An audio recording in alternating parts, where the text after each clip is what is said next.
Hi, this is Dan Aykroyd. He's progressive.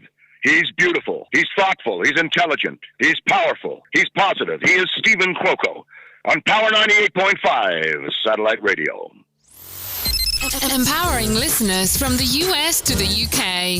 Live on air with Stephen Cuoco.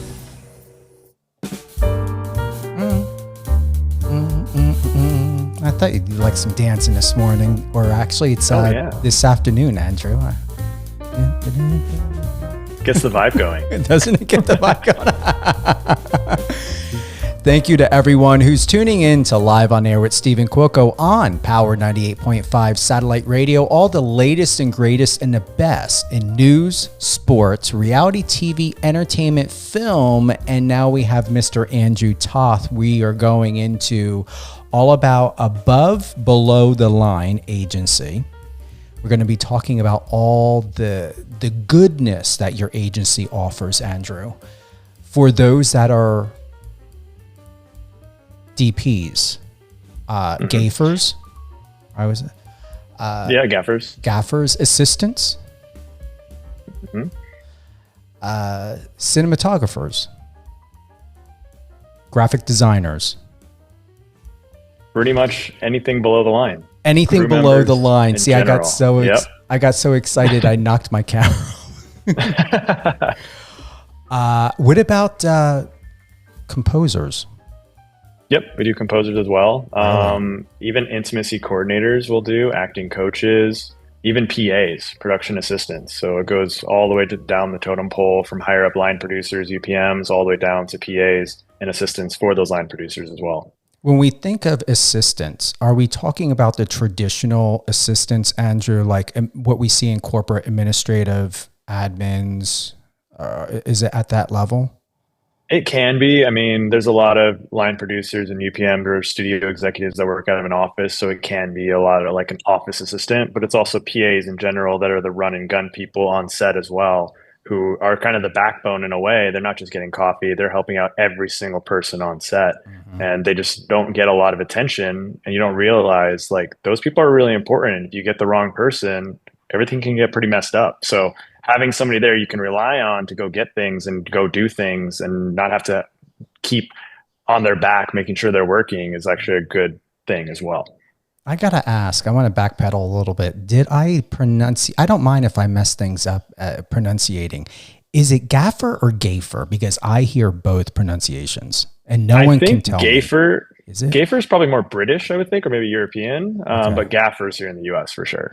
Okay, because I probably because my family's European, I'm more accustomed to the European pronunciations to where I actually had to learn how to switch pronunciations of certain words growing up because I had taken on their dialect and how to switch it.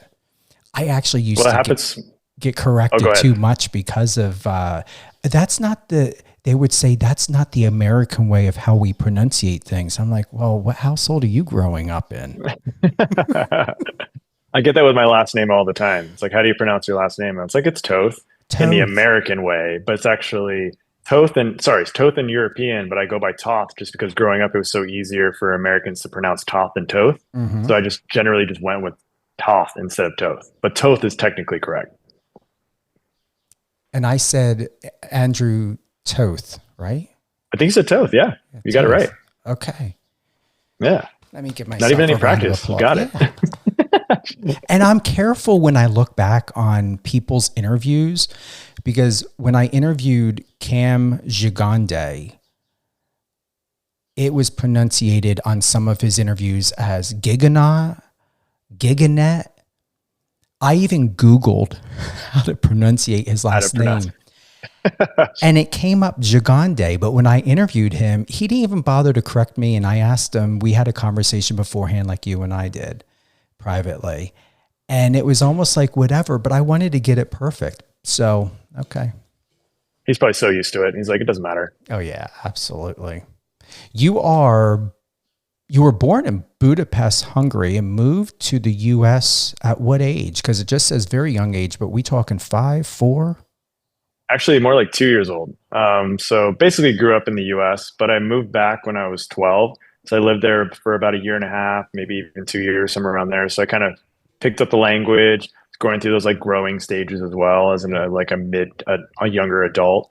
And so I kind of got an experience there, but it was still middle school. So I didn't really have the experience of living there as an adult or going through like the whole ages of everything. But I would say like probably 2 years old is when I moved here, and I've been here for like 35 years now in the Wow. US.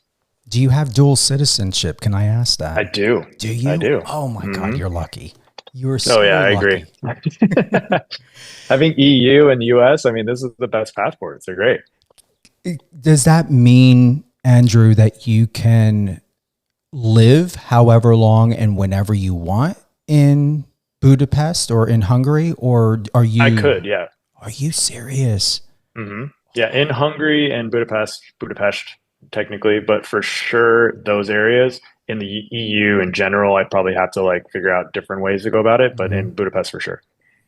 So you don't have to pay taxes in both countries, do you? If you're No, living? just the US. It's just where I live. So just over here. So then that means I should get a dual citizenship, citizenship or something somewhere, and then I only have to pay taxes in one country.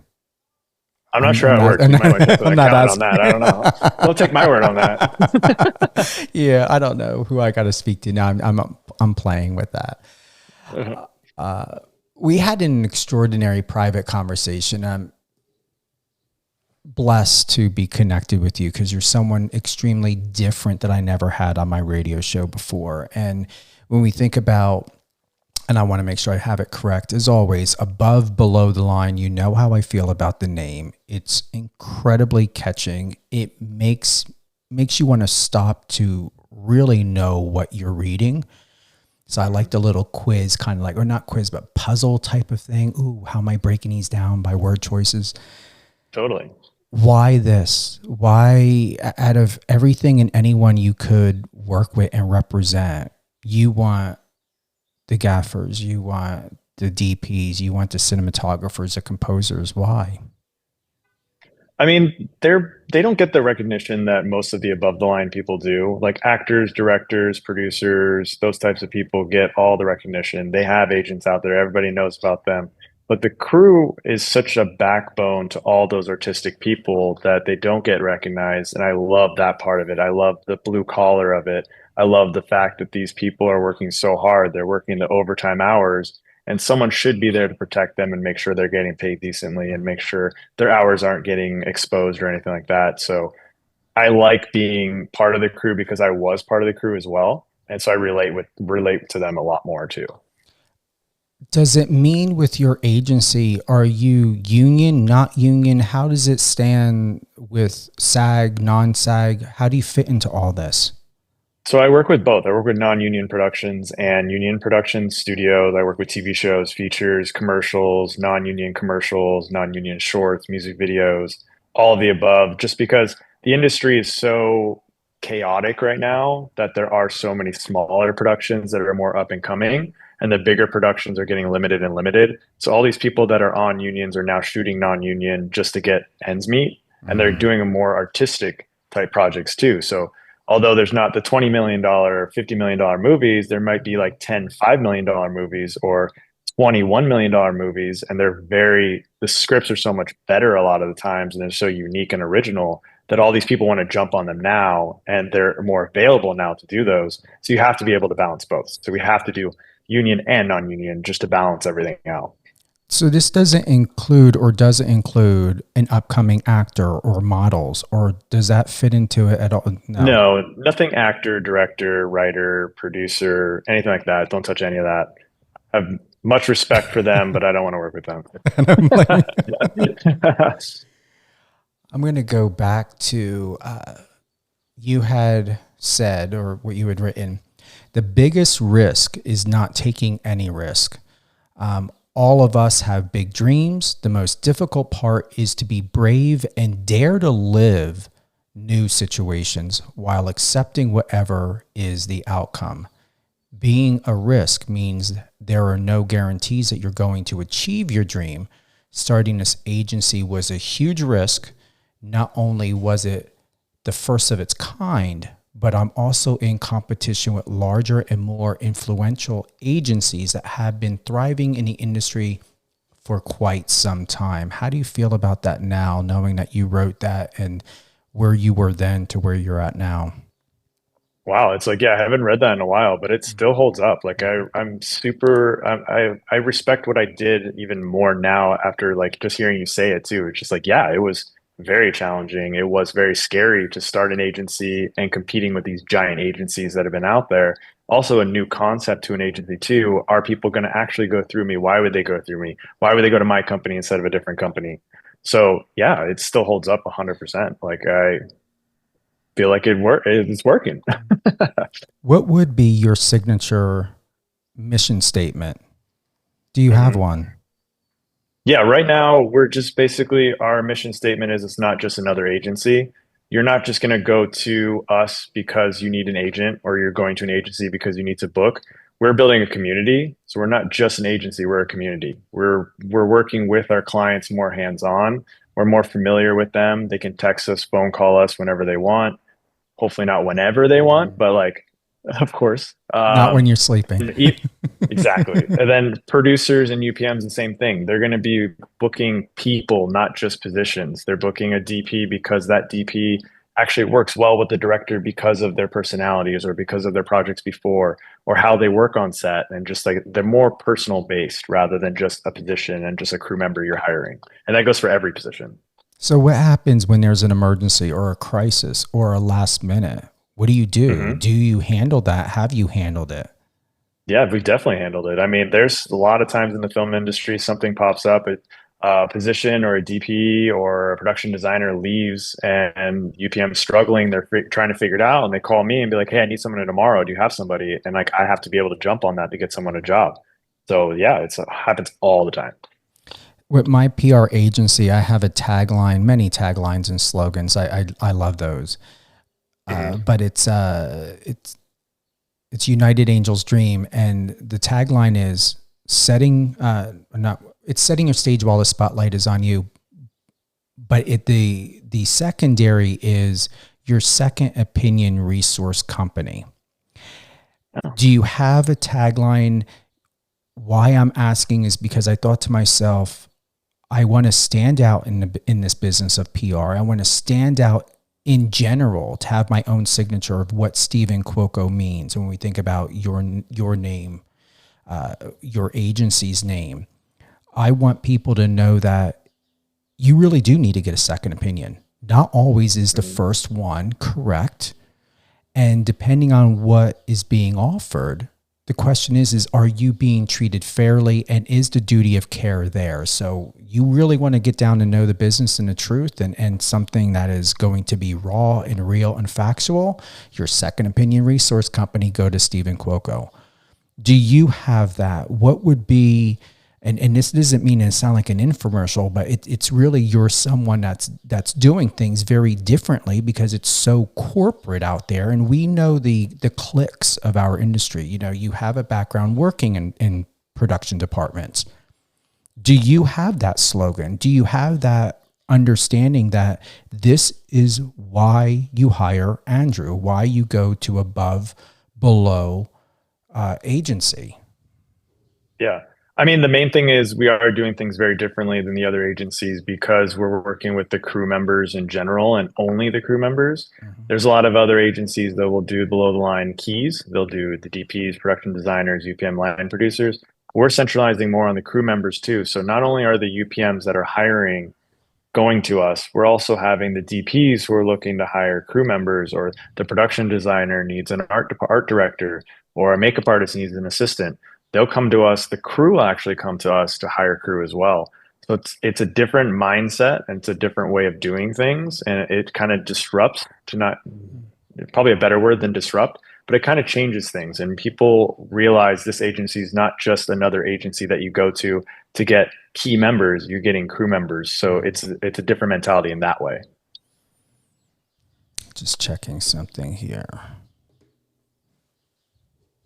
I want to stay on that because you wrote, I came to the realization that there was not really any agency out there that represents only below the line crew members in film and TV, along with commercials. Well, all of my contacts over the years and experiences, it became obvious to me that creating an agency like this was necessary, and I was up for it. Are you there like myself? Are you there hands-on? Do you travel? Are you on set? How are you given permission? Are you given permission? How are you able to be more than just a booking agency to where you are actually, you're actually that representative and you're there. Oh yeah, 100%. There. A lot of times, I've actually just spoke to somebody who was a client and was saying, "I really respect that you actually go to set."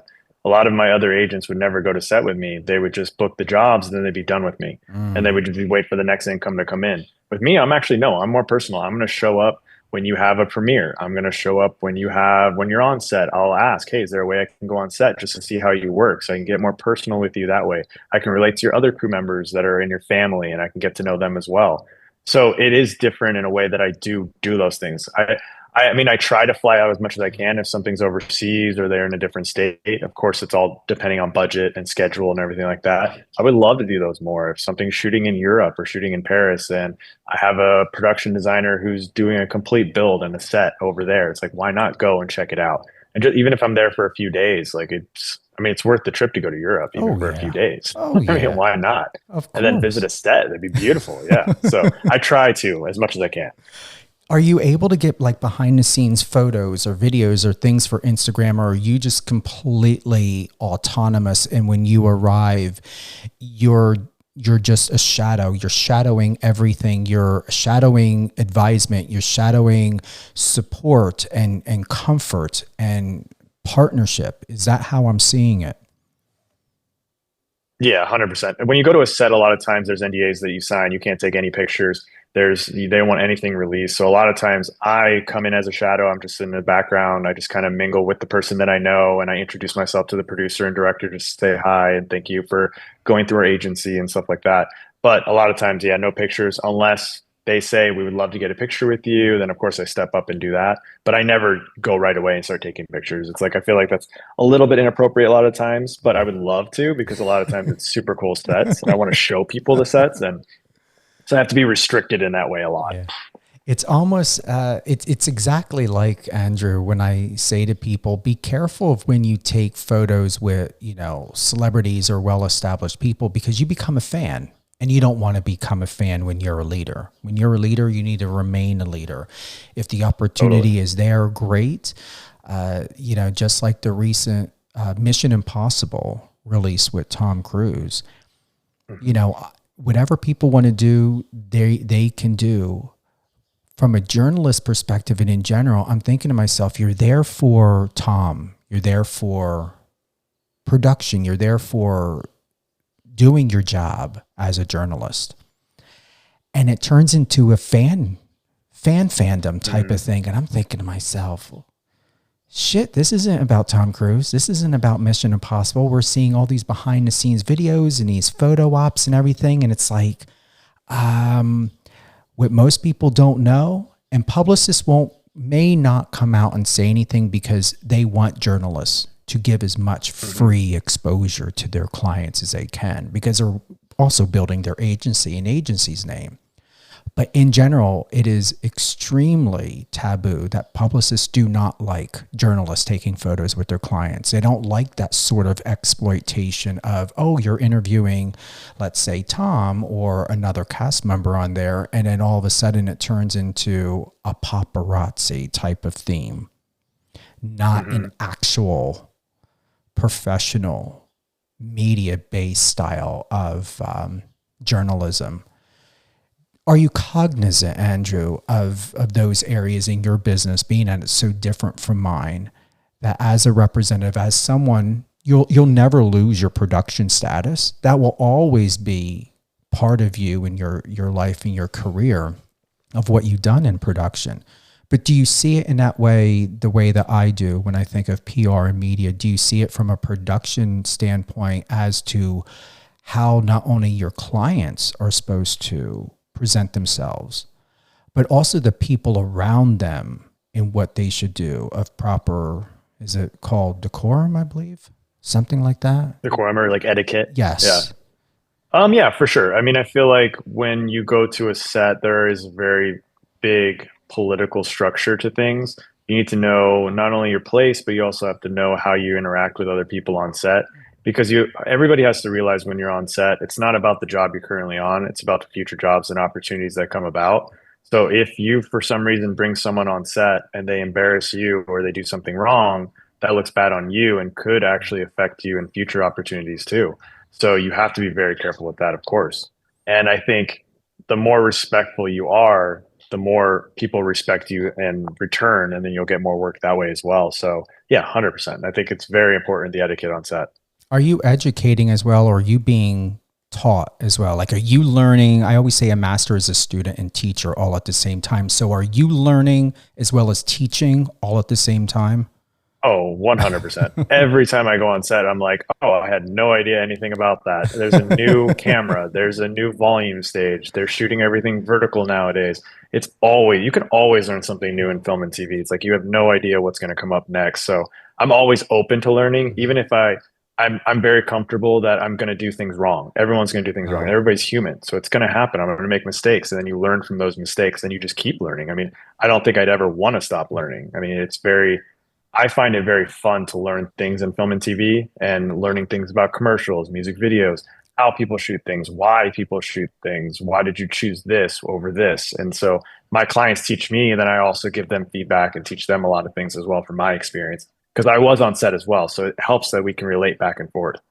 Can we still rely on that human beings, especially in your field, will always be necessary, and that possibly the concern of AI taking over a lot of these jobs? Can we still have comfort that we are not in that place as of yet? Or can you not speak on that? No, for sure. I feel like AI technology is getting progressively better very quickly, but there's still nothing that feels the same as if you're watching a movie shot by humans versus an AI technology shot movie. You can see it and you don't feel that emotional like connection to that, because there's still just like that distance from it. When you shoot it, when you're actually watching a movie shot by humans and from people, you can relate to it. You feel those emotions just from the script in general. So I don't think we're anywhere near those stages. And even if AI became a thing where they could shoot a whole movie and a whole TV show, music videos and everything like that, there's still going to be that world that humans want to watch what humans make, not just what AI makes. And there could be a world where we have both, which could be fine, where we have AI commercials, but we also have human generated commercials as well. Why not balance both in a way and use them to our advantage? And we can make our life easier, but still work, if that makes sense. It does. Are you able to get or to consider creating something, taking your production skills, taking your education and doing something that would be above, below the line docuseries, something for Discovery Communications, something for maybe Hulu? Can you take us ever in a world by something your company is producing, directing, so we can get more immersed for something that is really becoming a relic? Because I believe you and I touched on, this isn't the 70s, 60s, 70s, and 80s, and even early 90s. People are ready to say, here's this film, here's Mission Impossible, here's the TikTok, Instagram, all this other big hype. Go out and see it. Here's the premiere, and that's it. We don't learn what really went into making this film. So can you, or would you ever think, Andrew, to have your company take us behind the scenes in your world, not on other people's productions, but something that you can create, or something to where people or someone can follow you, your crew, if you have one, and teach us something? Oh yeah. I mean, I feel like that would be amazing if I was given that opportunity to almost like shoot a docu-series or maybe even just a documentary about the life of an actual below the line agent, and see what exactly these people go through, what our company goes through, how we actually start from the beginning when someone has a script or they have something that's building from nothing, and becomes something all the way to the premiere. And when it comes out, it goes to the streaming and people, a general audience starts to see it.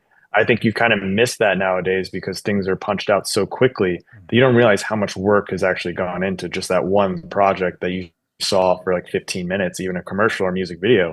There's so many people behind it, so many aspects to it. Why not teach the general audience that are not in the film industry how that actually works as well, and go into the agency world as well and kind of relate both back and forth? I think people would really appreciate it, and I would love to do that. That would be amazing. I want you to do it. We need it. Thank you. Yeah, I agree. Can you imagine if you were able to incorporate into it, Andrew, the enormous amount of stress, not only with budgeting, being able to finance?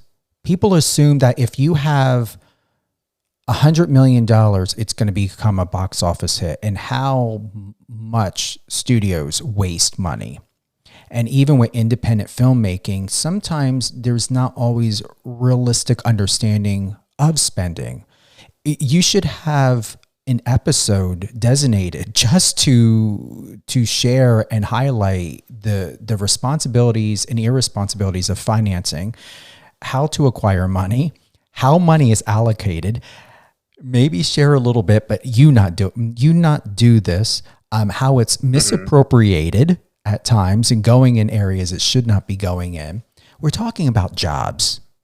And I believe once there's more exposure and more light brought to the position and positions that you and your clients and even everyone else is in, it would make for great conversation as to how we can all do better and work better in making sure there's less waste, there's better community, there's more conversation, and there's more appropriate areas and levels to step forward into doing things that just make more sense. Yeah, I agree. I mean, I feel like bringing a mind to something that's so secluded too, in a way secretive, unlike just budgets in general. A lot of people don't know what goes into budgets and what actually the money's going to, because in a way there's almost like this, you don't talk about it. Let's keep it on the DL. Everybody gets paid a certain amount. Nobody talks about their wages. Nobody talks about their salary, how much they're making.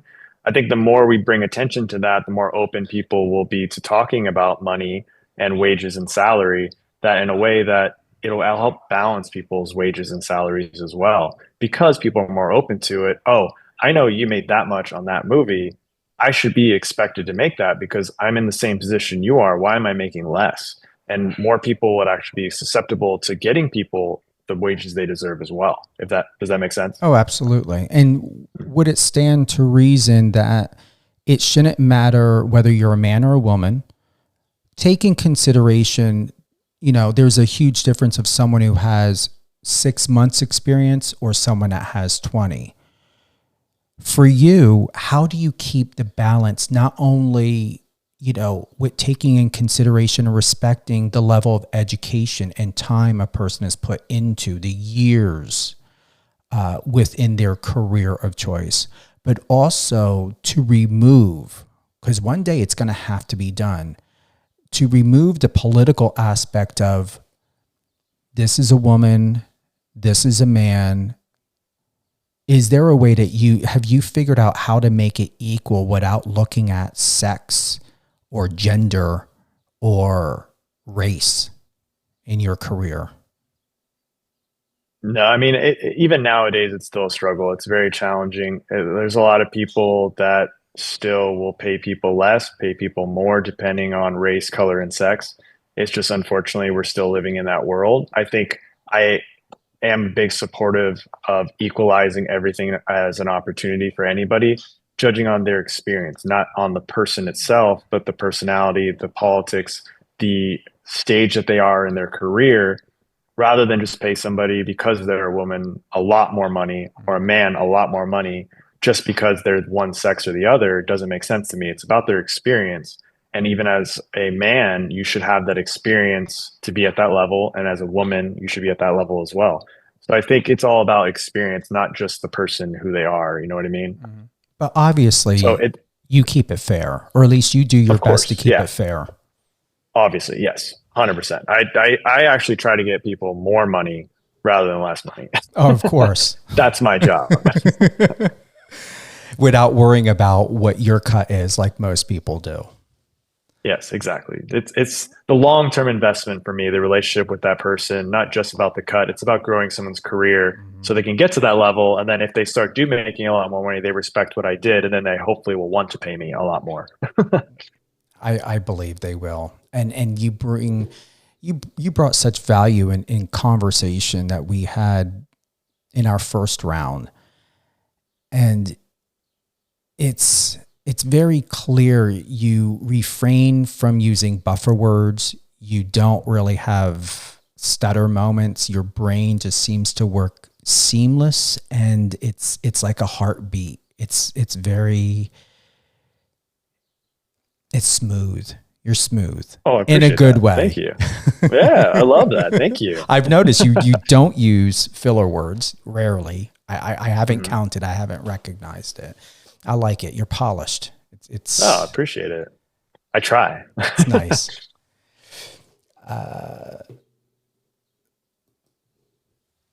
Although there are some challenges every day, because I believe in this agency and ideas, no matter the outcome, it will all be worth it. I give 100% to my clients and the agency, so there are no regrets.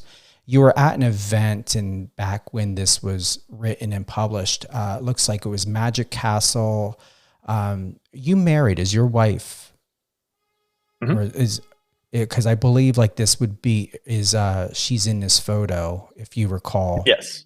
Is she the one in a red dress, From or the I'm not sure. blue? Blonde. Yeah, She's blonde. I can't picture the picture right now. has to be her. There's another woman there. She's wearing a blue dress, and a blazer. But I believe your wife is probably the one in a red dress. Oh, wait a minute, I Most found likely. her. She's like my height, Yep. kind of. Yeah, Right? you're a little bit taller. She's stunning. Oh, thank you. I like the balance both of you bring to each other. You guys were at the Appreciate it. ASC Awards. You're welcome.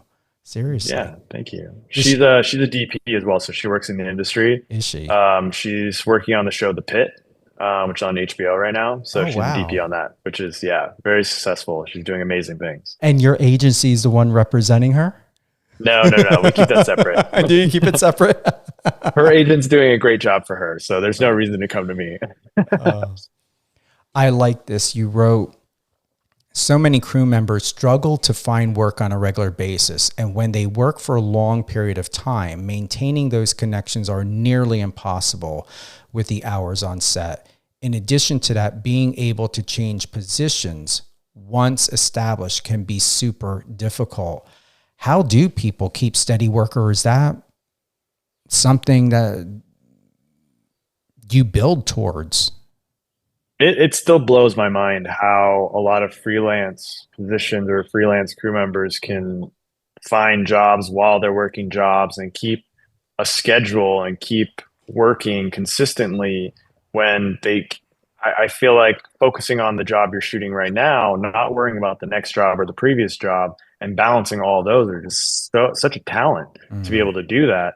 And that's what I love to do too. I like to have that person who's on a shoot right now focus on the shoot, and I can actually get them onto the next shoot without them trying to like get out and going back and forth, back and forth. I can help relevate that little bit of stress and kind of pitch them on the next job and kind of balance their schedule a little bit more that way. It doesn't happen all the time, but it's a good way to kind of balance that as well. And then going from a position to another position is even more challenging. Let's say you're a camera operator and now you want to be a DP. I mean, it's such a struggle because you've worked in the industry for so long, you're typecasted as that position. How are you going to make the leap to something bigger or a completely different position when everybody knows you as that? So it's very challenging, and I can help kind of build that as well to kind of go into that position and make it a little bit easier, even though it's still super challenging. Do you need to go back to university, or how do you do it? Like, or do No. they don't require you to have a degree or certification? No, Oh, nothing wow. like that. Oh, wow. But it all depends on how much experience you have. So let's say you are a camera operator and you want to be a DP. you're going to have to completely give up camera operating and go into the DP 100%. So there's going to be a huge gap in your work for a very long time, and you have to be able to work and make money still. But how are you going to do that? So it is challenging because you can't take those camera operator jobs anymore, because then people are going to go back to hiring you as a camera operator. You have to be able to give it 100% to the new position or new job or whatever you're doing. So going back and forth doesn't work. It makes sense, but why? I mean, why can't someone have the flexibility when they have that skill and that talent? I would think that that's more of an asset than to say, no, you need to stay in one lane. Yeah, I mean, I think so too. I think camera operators and DPs go hand in hand. But let's say a different position. If you're a first AC and now you want to be a DP, you aren't going to be able to do both, because the DPs are the ones that are hiring you as the first AC. So if you go in there saying, I'm going to be a DP, that DP is going to stop calling you as a first AC because they're going to see you as a DP now. So then you start losing those jobs. So you need to be able to give 100%. I don't know if I would change up once I found something I'm exceptional at. Yeah. That sounded exhausting. I agree. First ACs, I think, are super talented and they give a lot of work, and it's a long time to get to that level. So jumping to a new one, you really have to be invested to do it. Yeah, I mean, it's a big change. Is it worth it? A lot of times creatively it is. I think first ACs are more the grunt, and they do a lot of the work and the heavy lifting, and they're more like behind the scenes. The DP gets a little more of the spotlight. You can be a little more creative. You get your name, you get recognized as a DP on these shoots. The first AC, nobody really remembers the first ACs unless you're in the industry. But a DP, even outside the industry, people know Roger Deakins. They know all these bigger DPs, Greg Frazier. They know the names, but who knows the first ACs? And that's what I really want to do with the agency, is kind of highlight these people that don't get the recognition. Who are these ACs that are working with the DPs? And they should be recognized and have their names out there, more popularized, that like, oh, that person's amazing on set. That person pulls focus like crazy. This person's really good and politically on set and works creatively as well. So there's a lot of things that go into it. Is there a restriction that you guys have when we think about interviewing? Because you're very open, but you're independent. Is there, let's say if there was I had a DP on or intimacy coordinator, do they really have to watch what they say? Even if they're not speaking about a specific project, do they have a parameter that they can only step forward to and never cross? I mean, I think it just kind of depends on the person, because everybody's kind of freelance when it's coming to the below the line people. So it's like, of course, I think you should be careful what you say, like everybody, if you're on some kind of press or anything like that. So you have to be careful with what you say. But also, I feel like the more open you are, the more people can relate to you too. So you should be honest with certain things. So I don't think there's any like strict parameters on like one way or the other. But I would give my advice and be like, maybe you shouldn't say that. Going back, I don't know if this is still relevant. You said COVID made all of this even harder and made us all rethink how we should balance our work and life. The pandemic gave a lot of us time to think and reconsider what they wanted out of their work situation. That's where the agency comes in, with the promise to facilitate all the above.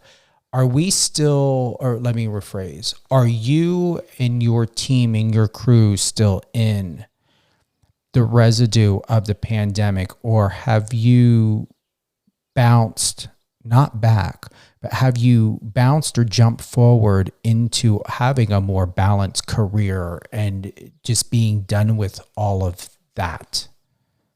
Yeah, I feel like the pandemic in a way has been something in the past, so it is getting a little bit better. There's not as much restrictions. The industry is bouncing back a little bit more. There's other issues, of course, in the industry that are going on right now outside of that. But I think the pandemic was the big thing where people started to realize, I want to have a family. I want to have a personal life along with my career. Pre the pandemic, I think people were working crazy hours, focusing on their careers only. And then when all of a sudden the pandemic happened, people were at home and they were like, what do I do? I need hobbies. I need things to do. And after people going through that, they start to realize, I want to keep those. I have a personal life and I want to be able to balance my career as well. So we're still bouncing back from that in a way. People are going back to these crazy hours. People are focusing on their careers again, but they're trying to balance those hobbies and doing a personal life and families and trying to work with both. And I think that's really challenging still. I hope there's resolve, because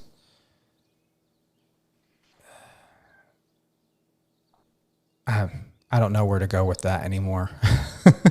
I just don't. I just really don't. I think it's not even just the film and TV industry. I mean, It's everywhere. I mean, careers, personal life, it's such a hard balance. I mean, probably for you too, it's probably super hard. You're so busy all the time, working crazy hours. I do, and I make it a point that I'm going to make time for me. There's no reason not to. I have perfected the way that I do what I do. I know my system, and I have systems in place to where, whether it's a producer, director, media, PR, interviewing, I know where they all fit. I know how much time is needed. I know how to assess a project. I know how to assess certain people who's involved or may be involved, certain contingencies, having a little bit of buffer. I'm glad you said that, because I feel absolutely yummy inside of how confident I am. Seriously. Oh, that's amazing. That's respectful. Well, when you live 51 years, you should be able to develop a lot of good or a decent amount of skills and systems to know how to sort out life. So not only do you not allow life to drive you nuts, but you don't drive your own self nuts. Totally. Yeah.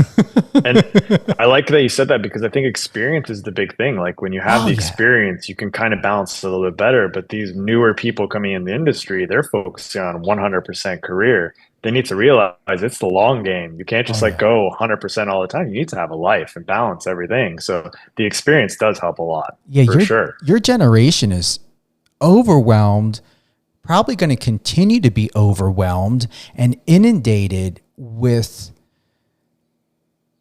such nonsense. It's like, why?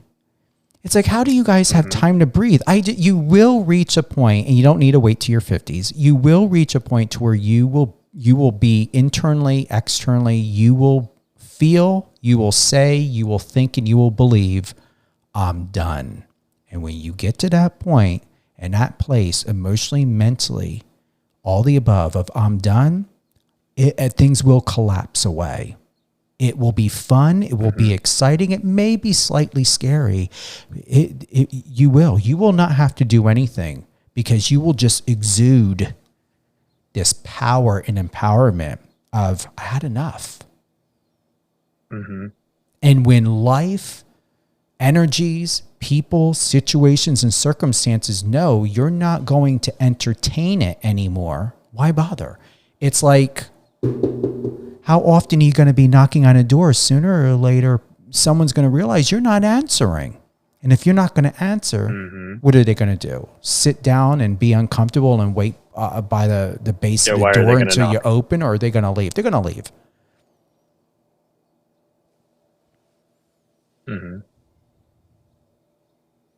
I like this.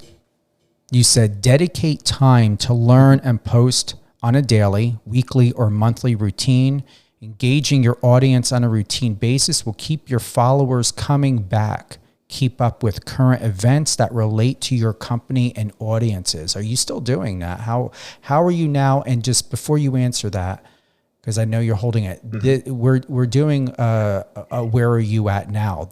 We're going back to October 12th of 2023. Oh, wow. Okay. October 12th of 2023. That was your interview at Canvas Rebel. So once again, where are you at now, Andrew, when we think about when you had said back in 2023, dedicate time to learn and post on a daily, weekly, or monthly routine. Engaging your audiences on a routine basis will keep your followers coming back. Keep up with current events that relate to your company and audiences. Yeah. I mean, it was definitely a learning curve at first. I feel like in social media, you have to find a way to be a little bit different than everybody, but also relate to everybody at the same time. So I think when the agency kind of started, we were posting a lot of branding content that maybe didn't really make sense at the time, or we're trying to do something that wasn't really us. Mm. And now what we did was we started focusing on our clients and doing spotlights of them and their work. And I think that's what's driving people to keep coming back because they want to see what our clients are doing. They want to see what projects we're working on, what is out there, what's new stuff that's coming out as well. So what's streaming right now? What have our clients worked on? So it was a little bit of like, what are we posting every day? Should we post every day? Should we post every week? Should we post every month? Should we post something that's actually more exciting and we wait a little bit till the perfect time to post it? So it's a little bit more of like a game and you kind of figure it out rather than you just post on a routine basis all the time. You should have some kind of consistency there, some structure when you're doing it all the time as well. So it's a little bit a yes and a little bit of no. So we're doing things a little bit different. Does sharing your personal life, has it worked for you, Andrew? You and your beautiful I think wife, so. has it worked? Yeah, a little bit. I think it's a little scary because I'm not used to the spotlight at all. But I think it helps a lot because people can relate to someone who's a person, not just a company. Yeah. It's like people see my face a lot more than just a company brand name. And when people see a face, they're more likely to talk to you and work with you and develop that relationship. So it's scary, but I like it. Well, unless you are a fake AI, what would it be, icon or something to where you're just digital and you're just robotic. I mean, we need to know who you are. Yeah. You're fabulous. Sure. Mm-hmm. Oh, thank you. I appreciate it. Is there anything else that we should know about above, below the line? How, what, where, when? Where do you want to go with this? This is your moment. This is your time, your spotlight. Where do you want to end? I think the big thing is right now with the industry being so challenging, I think as long as everybody in the world still is developing and wants to be in film and TV and they have that drive and energy to do it, they should be doing it. I think a lot of people are starting to give up or they're starting to move away because it's getting very challenging now and people can't make a living. And it's like, of course, that's very difficult.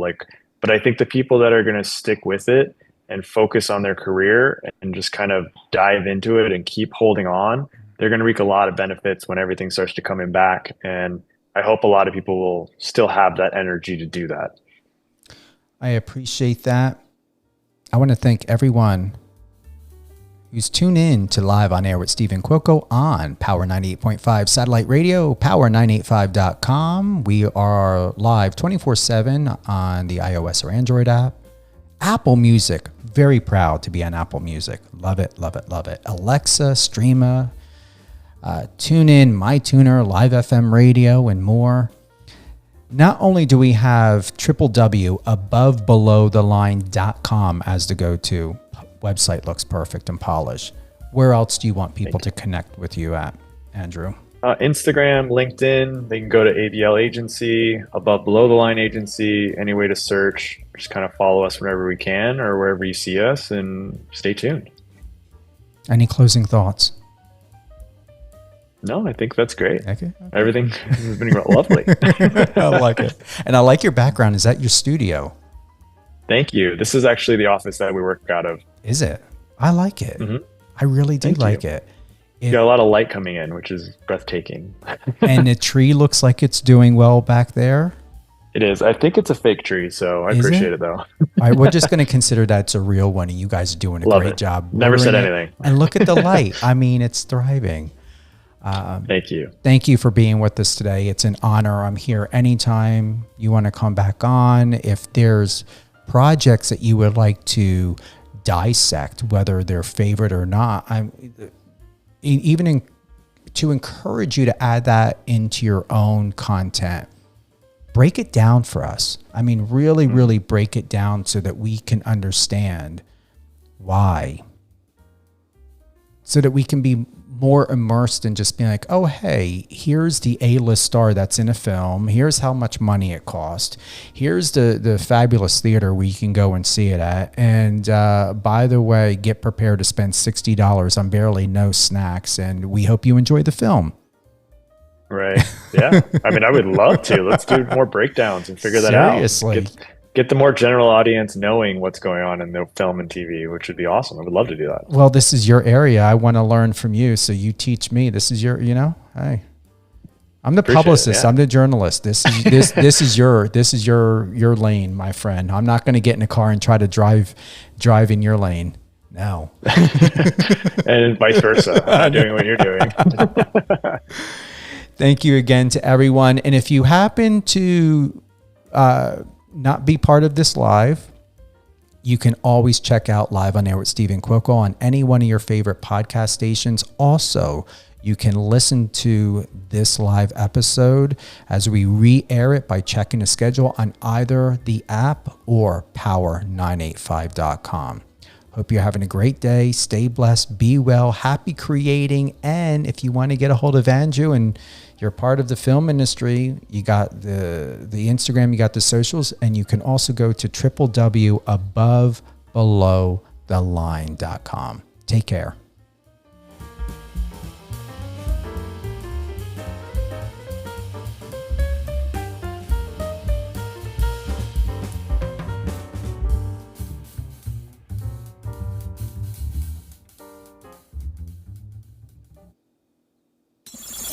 Friend us on your socials and let's connect.